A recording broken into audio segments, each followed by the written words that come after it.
요동치는 국제정세라는 말이 있습니다. 작금의 한반도를 둘러싼 열강들의 세력 다툼이 떠오를 것입니다.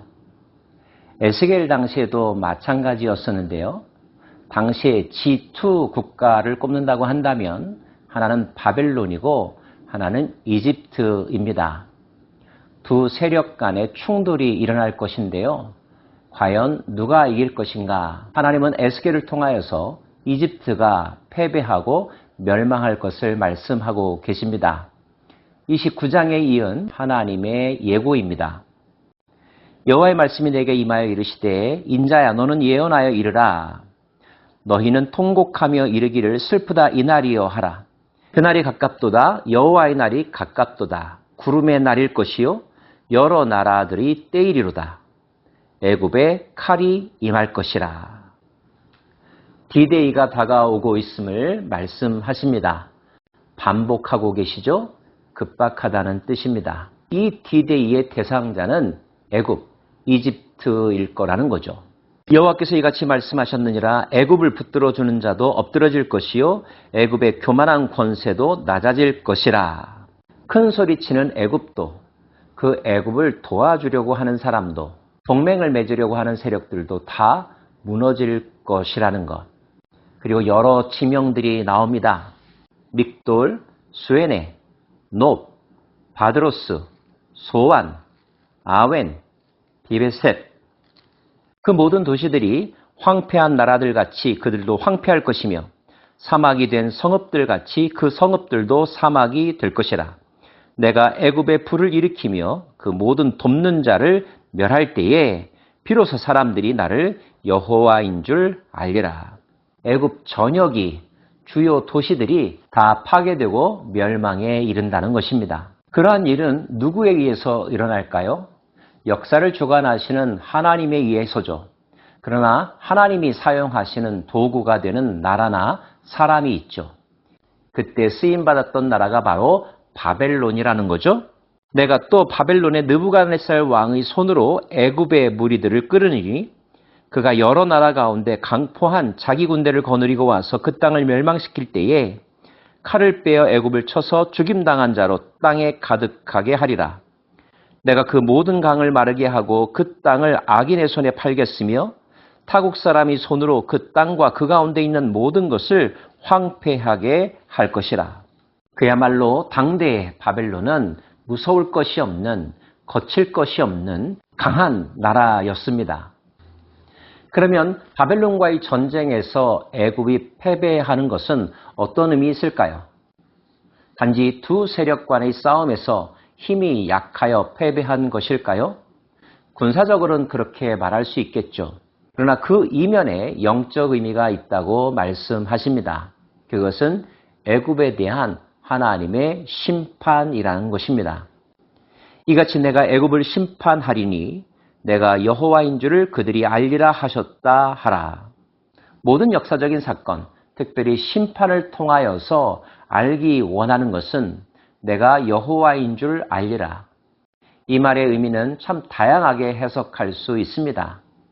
내가 신이 아니라는 것을 인정한다는 것, 영원한 것은 존재하지 않는다는 것을 받아들이는 것, 불의하고 부패하면 하늘의 뜻을 거스리면 반드시 망하게 된다는 것, 영성이 무너지고 도덕이 파괴되고 지도자들이 타락하면 그 나라는 반드시 소멸된다는 것, 이러한 법칙들을 깨닫게 된다는 뜻입니다. 그리고 이러한 원리는 에스겔 시대뿐만 아니라 지금 이 시대에도 통용되는, 어떤 종교를 가지고 있든 하나님을 믿든 믿지 아니하든 모든 사람들의 마음 가운데 수긍할 수밖에 없는 진리와도 같은데요.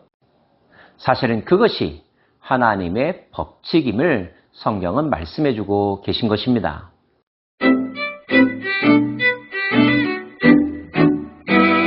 이런 예언이 있은 지 약 1년 후 11째 해 첫째 달 7째 날에 여호와의 말씀이 다시 에스겔에게 임하였습니다.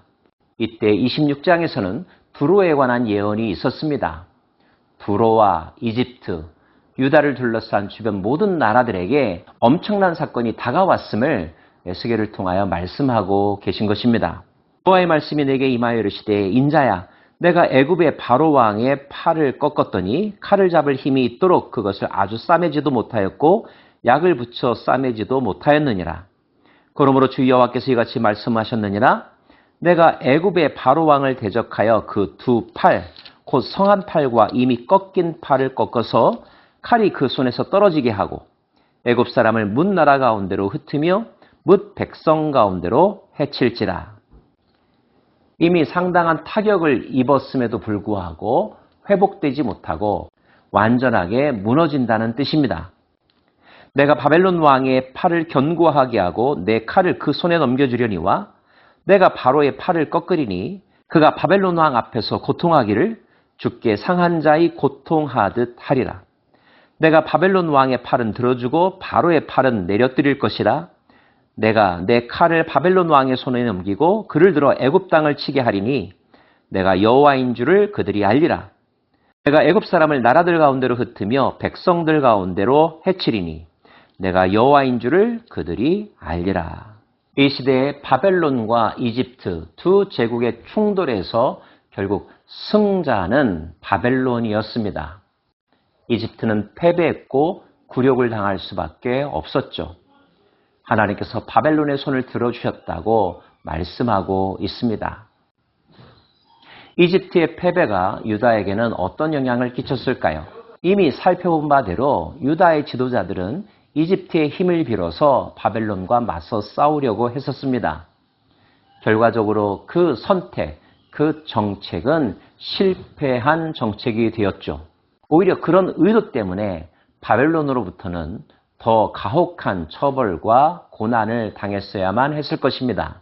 다른 각도에서 보면 그 당시의 유대의 지도자들은 국제 정세를 읽을 수 있는 통찰력이 부족했죠. 판단의 오류를 범했던 것입니다. 바벨론이 승리할 것이며 억울하지만 바벨론의 통치를 받아들이는 것이 유다의 미래를 위해서 유익하다고 말했던 사람들은 예레미야나 에스겔과 같은 영적 지도자들이었습니다. 그 지도자들의 예언을 다 이해하지 못했던 세력들이 있었죠. 그들은 예레미야의 뺨을 치기도 했고 에스겔을 통하여 주시는 말씀을 받아들이기 어려웠을 것입니다. 그러나 역사적 결과는 누구의 말이 옳았는지 어떤 선택이 현명한 것이었는지를 분명하게 확인시켜 주었죠. 지혜로운 사람은 영적 통찰력을 가지고 있습니다. 세상을 움직이는 힘이 어디에 있는지를 알고 세상의 흐름이 지금 어디로 가고 있는지를 정확하게 간파합니다. 그리고 지혜롭게 대처하죠. 그런 과정을 통하여 배울 것을 놓치지 않고 버려야 될 것에 미련을 두지 않습니다. 이 시대에 우리들의 지도자는 그런 통찰력을 가지고 있을까요? 그들은 과연 역사의 중심이 지금 어디로 향하고 있는지 그리고 무엇을 향하고 있는지를 바르게 알고 있을까요? 그런 지도자가 되기를 위해서 우리가 기도해야 합니다. 그리고 비록 지도자의 자리에 있지는 못한다 할지라도 우리 각자는 깨어 분별해야 하고 용기 있게 행동해야 합니다. 그런 저와 여러분 되기를 간절히 원합니다. 기도합시다.